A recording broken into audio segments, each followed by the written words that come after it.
Bismillahirrahmanirrahim. Assalamualaikum warahmatullahi wabarakatuh.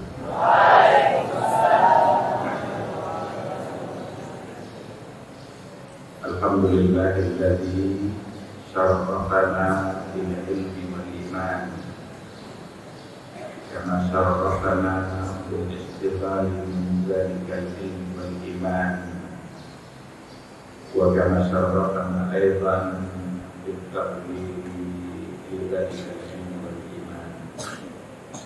Asyhadu an la ilaha illallah wahdahu la syarika lah, wa asyhadu anna Muhammadan abduhu wa rasuluhu la nabiyya wa la rasula ba'da. Mudirul jami'ah, para asatidzah dan para tulabul ilmi, yang mudah-mudahan kita semua senantiasa dimuliakan dan diridhai oleh Allah Subhanahu wa taala. Mari sama-sama kita bersyukur kepada Allah Subhanahu wa taala. Hari ini hari yang mulia dan di tempat yang mulia dan melaksanakan sesuatu yang sangat mulia di mata Allah. Hari Jumat adalah hari yang paling mulia, Sayyidul Ayyam. Masjid adalah asyraful biqa, adalah tempat yang paling mulia, dan belajar ilmu itu adalah asyraful amal. Maka berkumpullah pada kita pada pagi hari ini berbagai macam bentuk kemuliaan yang mudah-mudahan benar-benar bisa membawa kita mulia, memberikan kemuliaan kita di sisi Allah Azza wa Jalla. Untuk itu kita harus bersyukur, karena itu semua hanya bisa terjadi atas izin Allah. Tidak ada satupun yang bisa kita lakukan dalam kehidupan kita ini kecuali hanya karena Allah yang menghendaki, hanya Allah yang mengizinkan itu. Maka bersyukurlah, la in syakartum la azidannakum wa la in kafartum inna adzabi lasyadid. Sama-sama kita juga harus bersalawat dan salam untuk Rasulullah sallallahu alaihi wasallam. Allahumma shalli ala Muhammad wa ala ali Muhammad. Mudah-mudahan kita semua adalah orang-orang yang selalu meningkatkan cinta dan kerinduan kita kepada Rasulullah sallallahu alaihi wasallam. Kita harus mencintainya karena beliau sangat mencintai kita. Kita harus merindukannya karena beliau sangat rindu kepada kita. Suatu ketika di hadapan para sahabat, Rasul ngomong begini, "Istaqtu li ikhwani." Kata Rasul, "Istaqtu li ikhwani." Saya rindu ingin bertemu dengan saudara-saudara saya. Ini kata Rasul. Kata sahabat, "Ya Rasulullah, alasna fi ikhwanikum." Wahai Rasul, bukankah kami ini saudara-saudara kamu? Kata Rasul, "La, bal antum ashabi." Bukan, kalian bukan saudara-saudara saya, tapi kalian adalah sahabat-sahabat saya. Lalu dilanjutkan oleh Nabi, ikhwani, yang saudara saya itu adalah. Siapa yang bisa melanjutkan? Saya kasih hadiah.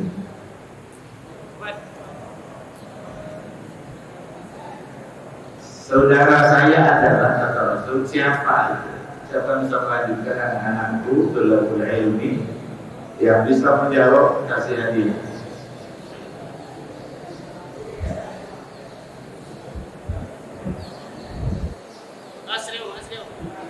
Ada? Silakan.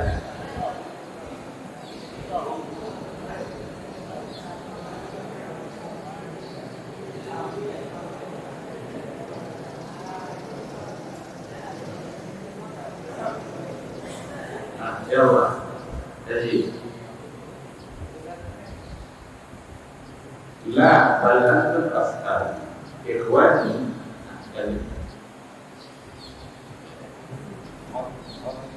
saudara-saudara saya adalah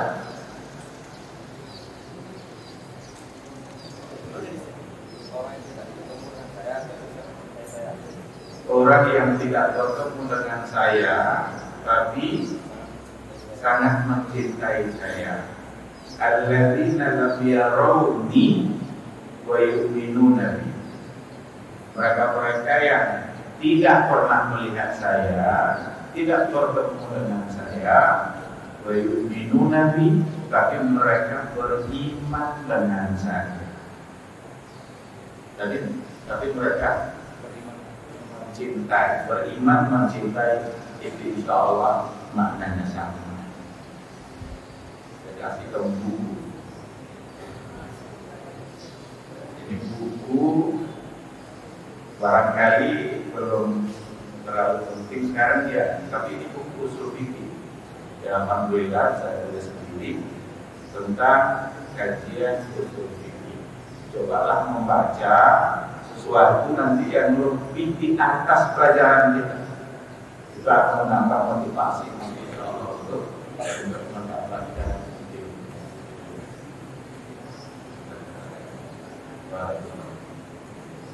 Jadi kata Rasul, yang saudara saya itu adalah yang tidak pernah ketemu saya, tidak pernah melihat saya, tapi siap dia untuk beriman. Masuk tak kita itu insya Allah? Masuk tak kita ke dalamnya? Mudah-mudahan masuk, amin. Kita beriman tak sama Rasul? Pernah ketemu Nabi dah? Pernah mimpi Nabi dah? Belum. Nabi mengatakan tak pernah jumpa sama saya, tapi dia siap untuk beriman. Itulah ternyata yang saudara-saudara Rasulullah SAW. Yang ketemu Nabi adalah sahabat Nabi jika dia beriman.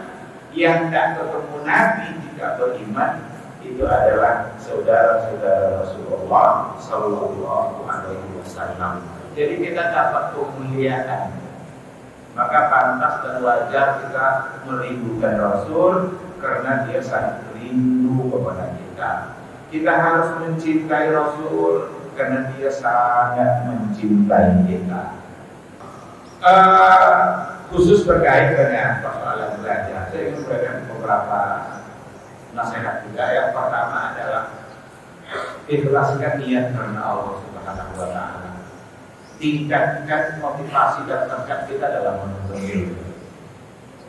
Tanpa niat yang ikhlas kita tidak akan mendapatkan, dan kita tidak akan belajar dalam artian yang sesungguhnya. Kita belajar bukan karena mau cari piala. Yang dapat piala paling 1, 2, 3. Paling banyak kan juara 3. Iya kalau ada juara harapan nanti. Kalau tidak, tapi apakah yang tidak dapat piala dia tidak mendapatkan apa-apa? Ingat, kalau dia belajar hanya semata-mata karena piala, dia tidak akan mendapat apa-apa kalau piala dia tidak dapatkan. Tapi kalau dia belajar karena Allah Subhanahu wa Ta'ala, belajar untuk mendapatkan ilmu, belajar untuk memberikan kemuliaan jiwa dia dengan ilmu pengetahuan, dengan ilmu syariat, tidak dapat piala, tidak dapat apa begitu. Piala itu kalau beli itu pergi pasar nanti beli 1 piala. Bisa. Jadi yang tidak dapat piala nanti pergi pasar beli, tengok kan ini piala saya. Bisa nggak? Bisa. Kalau dia punya piala. Tapi kalau tujuannya ilmu, dimanapun kita berada, kita akan dimuliakan oleh ilmu. Mari kita baca bagaimana sejarah para ulama dulu, motivasi yang kuat di dalam menuntut ilmu.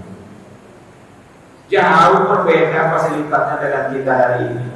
Kita hari ini makannya disiapkan, tempat tidurnya empuk. Karena payah berapa subuh karena kasurnya tebal. Ada yang susah bangun tidur subuh? Ada kan? Aku gara-gara kasur, gara-gara bantal. Kita dulu di dalam nomor apa lupa bantal saja. Dia mobil kita ini dulu di pondok kita dia tidak boleh buat bantal dia Pak. Karena biar rodang tuh, biar kabel itu tahu dia kalau bawa bantal, kalau kerja ya tidur aja nanti. Jadi sekarang bantal itu sediakan, kasurnya lempar ulang, selimutnya lempar ulang. Ada pula kipas yang muter-muter di atas lagi, tambah nyaman gitu. Orang-orang dulu jangankan kasur, jangankan bantal, tikar aja enggak. Tapi apa yang membuat berbeda antara kita dengan mereka? Beda kita dengan mereka itu ada pada niat dan motivasi. Motivasi yang kuat itu membuat segala-galanya akan tercapai, kesulitan akan bisa kita hadapi. Kalau motivasi kuat, tapi kalau tidak ada motivasi, belajar hanya ingin lari dari orang tua, kalau di rumah jadi disuruh-suruh, kalau di sekolah hanya belajar. Kalau tidak dengan motivasi mendapatkan ilmu, yakinlah keberadaan kalian di sini tidak akan bermakna besar. Kalau tidak menjadi orang-orang besar, orang-orang besar dulu itu menghabiskan waktunya jauh lebih banyak waktunya itu untuk hal-hal yang sifatnya belajar daripada untuk hal-hal yang sifatnya bermain. Kalian pernah tahu seorang ulama namanya Baqi bin Makhlad? Ada salah seorang ulama Andalus namanya Baqi bin Makhlad Al-Andalusi. Al-Andalus itu tahu nggak? Andalusia itu di Spanyol. Spanyol itu sudah masuk ke Eropa dia. Apa yang dilakukan oleh Baqi bin Makhlad?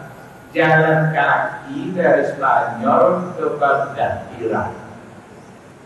Berapa ribu mil yang dia tempuh? Jalan kaki. Kita tidak ada jalan kaki dari umur ini. Apa yang membuat dia bisa seperti itu? Motivasi yang kuat. Karena dia dengar di Baghdad itu ada seorang ulama besar namanya Ahmad ibn Hanbal. Kalau Ahmad ibn Hanbal, siapa itu Ahmad ibn Hanbal? Seorang ulama pendiri mazhab Hambali. Namanya Ahmad ibn Muhammad ibn Hanbal, atau biasa disebut Ahmad ibn Hanbal. Dia ulama besar, tinggalnya di Baghdad. Baghdad itu Irak. Dan kakak ibn Makhlad yang ada di Spanyol itu ulama besar namanya Ahmad. Apa yang ada di hati dia? Saya wajib ketemu sama Ahmad. Karena biasanya orang-orang punya motivasi besar itu seperti itu. Tidak pernah dengar nama ulama besar kecuali dia ingin untuk berjumpa. Jalan kaki lah dari Spanyol sampai ke Baghdad. Sampai dia di Baghdad dapat berita bahwa Ahmad ibn Hanbal sedang di penjara. Niatnya untuk belajar jauh-jauh dari Spanyol sampai di Baghdad ternyata Imam Ahmad di penjara. Kenapa dia di penjara? Karena dia tak mau mengakui bahwa Al-Quran adalah makhluk.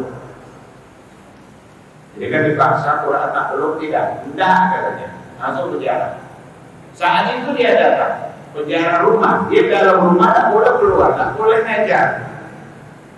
Akhirnya ditemui juga lah oleh Baqi bin Makhlad ini Imam Ahmad itu. Dia ketoknya pintu, Assalamualaikum, Waalaikumsalam. Dibilangnya saya adalah Baqi bin Makhlad, datang dari Spanyol jauh-jauh jalan kaki, hanya ingin belajar mengambil hadis dari kamu. Apa kata Imam Ahmad? Mohon maaf, Baqi, saya tidak bisa karena saya sekarang sedang dalam tahanan politik, tidak boleh mengajar, tidak boleh keluar rumah. Lalu kata Baqi, saya jauh-jauh datang dari Spanyol hanya untuk ketemu kamu, lalu tidak bisa belajar. Kata Ahmad begini, saya bukan tidak mau ngajar, saya tidak boleh ngajar. Kalau saya ajar juga kamu nanti, saya dan kamu kan. Akhirnya disepakati lah. Begini saja kata Ahmad, diusulkannya. Kalau kamu mau ambil hadis dari saya, kamu setiap pagi harus menyamar seperti seorang penulis. Jangan pakai baju bagus-bagus, pakai baju compang camping, baju pengemis. Ketok pintu saya nanti, saya bukakan pintu, saya kasih kamu 1 atau 2 hadis seluruh ini. Jadilah bagi ini pengemis hadis. Jadi orang kan kadang orang mengemis buah, mengemis roti. Kalau di Maroko itu banyak pengemis roti itu. Ketok pintu dia minta roti. Tapi lagi memang menjadi pengemis hadis. Pagi-pagi dia datang pakai baju burung, ketok pintu Imam Ahmad, assalamualaikum, waalaikumsalam, dibuka pintu, ambulan, dapat 1 pergi. Besok pagi datang lagi dapat 1 pergi. Pada akhirnya apa yang ditulis sebagai pengemis hadis oleh Baqi Ibnu Makhlad itu menjadi sebuah buku hadis. Ada yang dikenal dengan Musnad Baqi Ibnu Makhlad Al-Andalusi. Apa yang membuat dia bisa seperti itu? Ada tekad yang kuat, ada niat yang benar-benar ikhlas karena Allah. Dia ingin memuliakan dirinya dengan ilmu. Kita akan mulia dengan ilmu. Kita akan terpelihara oleh ilmu. Itu yang ada pada hati seorang yang namanya Baqi Ibnu Makhlad. Ada seorang ulama mazhab Hanafi namanya As-Sarakhsi. Kalau tidak salah Samsuddin As-Sarakhsi siapa? Dia itu juga pernah di penjara. Di penjara juga, karena kisah-kisah penjara para ulama itu sangat banyak sekali. Mungkin karena mempertahankan kebenaran atau tidak mau mengeluarkan fatwa-fatwa yang nyeleneh. Ulama dulu kan tegar-tegar, penjara lah. Dunia ini bagi mereka tidak ada artinya. Daripada mengatakan yang haram jadi halal, maka penjara. Termasuk diantaranya As-Sarakhsi. Masuk penjara, apa penjaranya?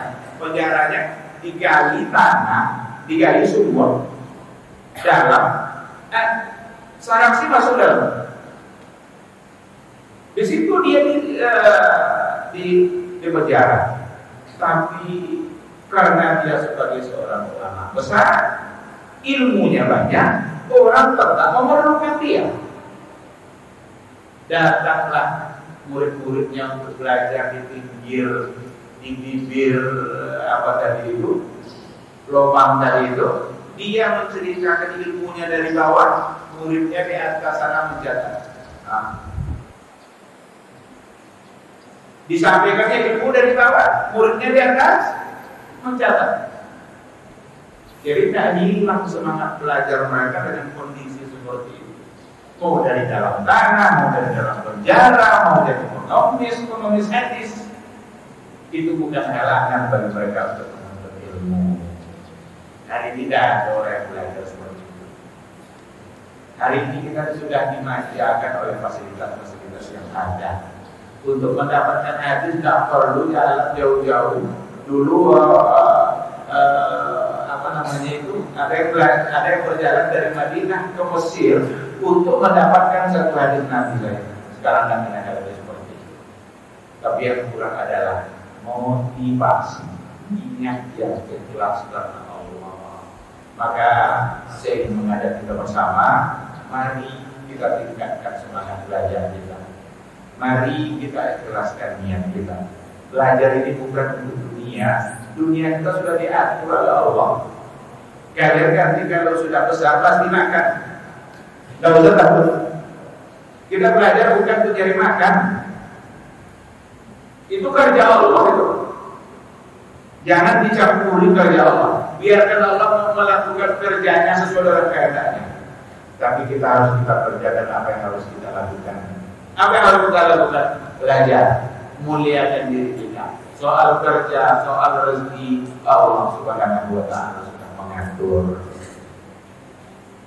Hewan yang tidak ada akal ya, makan dulu. Hewan tidak ada akal, artinya tidak disuruh bekerja atau memikirkan masa depan begitu seperti kita kan. Tapi rezekinya terjadi dengan Allah Subhanahu wa Ta'ala. Lepas dari satu kemampuan, Allah berikan kemampuan yang lain. Tidak usah khawatir soal mencari makan, mencari rezeki. Kalau kalian punya ilmu dekat dengan Allah, Allah akan berikan. Bahkan belum kalian minta, Allah sudah memberi. Dan itu juga sebab dari ketakwaan. Karena Al-Quran mengatakan, wa may yattaqillaha yaj'al lahu makhraja wa yarzuqhu min haitsu la yahtasib. Siapa bertakwa kepada Allah, Allah berikan solusi untuk semua masalah kehidupannya. Dan siapa bertakwa kepada Allah akan mendapatkan rezeki dari cara yang tidak dia duga-duga. Tetapi sekali lagi harus hafal. Mungkin saja nanti kalian akan berbeda-beda dalam pekerjaan. Ada yang pekerjaan yang kelas tinggi. Kelas tinggi itu ya seperti macam kelapa atau apa gitu. Ketinggi kan. Ada yang kelas rendah. Apa itu? Nyapu-nyapu kantor. Jangan ada masalah itu. Jangan menjadi bahan pikiran ketika kita tidak mendapatkan pekerjaan yang dianggap mulia oleh sebagian orang. Siapa tahu orang yang berdasi, orang kerjanya dianggap begitu mewah, tapi ternyata dia bergelimang dengan dosa. Siapa tahu orang yang kerjanya hebat-hebat itu ternyata tidak dalam ridha Allah. Kalau kalian punya ilmu, kalian punya takwa, apapun pekerjaan kalian, mau diangkat kerja tinggi, kerja rendah, tapi kalau kalian ada ilmu dan takwa, maka yakinlah ridha Allah akan selalu menyertai kalian. Kalau ridha Allah sudah bersama kita, kalau Allah sudah mencintai kita, belum kita minta, Allah sudah beri. Tapi kalau kita durhaka kepada Allah, capek kita minta, Allah tidak. Oleh karena itu, pertama sekali awalilah dengan niat yang ikhlas. Yang kedua, intihazul fursa. Intihazul fursa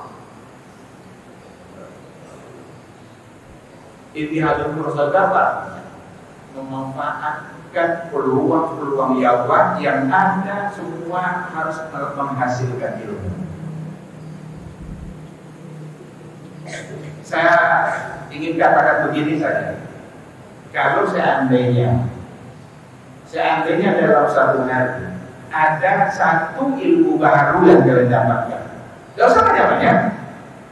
Karena kalau banyak-banyak, berarti banyak pula lupa, ya kan? Jadi cukup dalam satu hari dapatkan satu ilmu baru. Dalam sebulan sudah berapa ilmu? 30. Dan catatan hari yang ke-30-nya jangan lupakan ilmu hari pertama. Jadi kalau dapat ilmu satu hari ini, besok dapat lagi yang baru. Tapi yang kemarin lupa. Sekarang cukup satu saja. Dalam setiap hari dapatkan satu ilmu baru tentang agama Allah ini, tentang syariat Allah ini. Tamat kalian dari pondok ini, yakinlah kalian akan menjadi orang yang sangat berilmu. Seandainya satu saja ilmu kalian dapatkan. Oleh karena itu kalian punya catatan, mesti dulu waktu saya ngambil S2 di Maroko, kami dapat dosen tamu namanya Profesor Sakmarani dari Suriah. Dia memberikan wasiat, dia berikan pesan kepada kami waktu itu. Namanya Profesor Sakmarani dari Suriah. Memberikan beliau memutus untuk jurusan kami.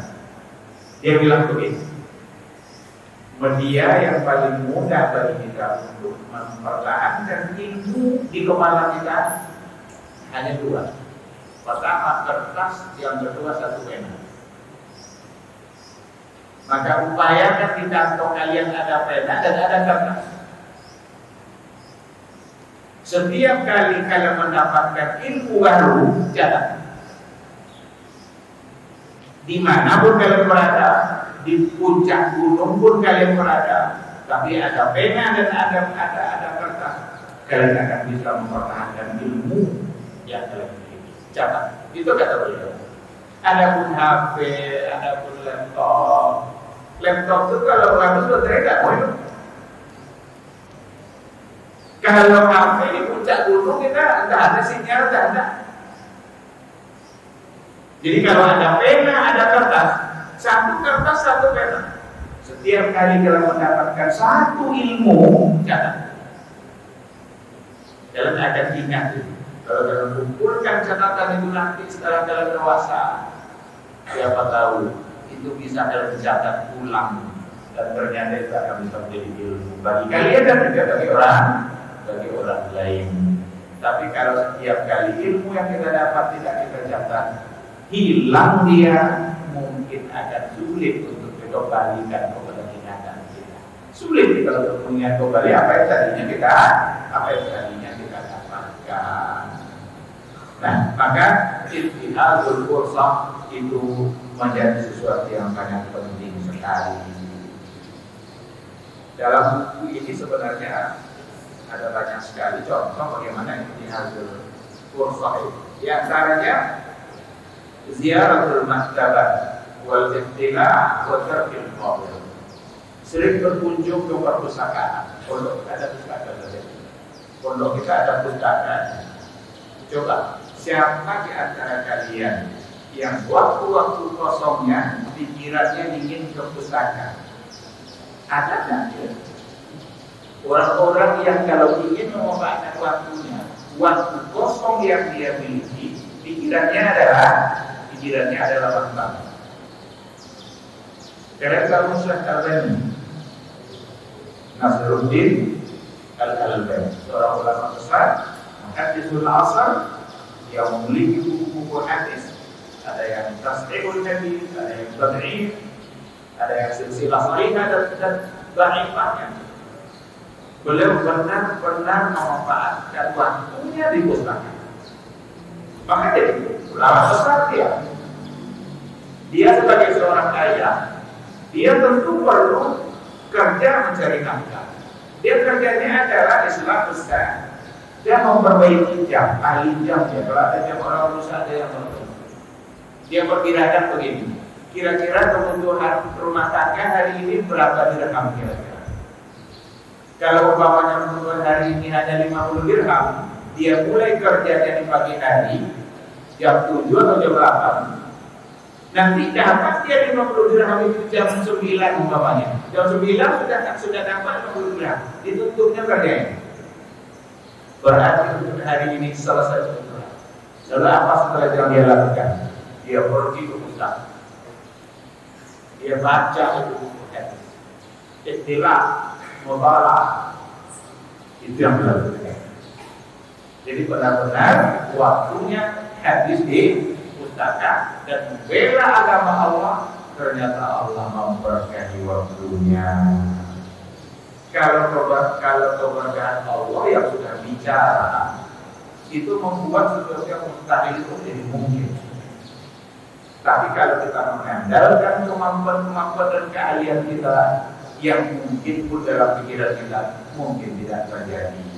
Kalau tidak diikutkan dengan keberkahan dari Allah Subhanahu wa Ta'ala, maka perlu kalian isi waktu kalian untuk mengisi hal-hal yang bermanfaat seperti ziaratul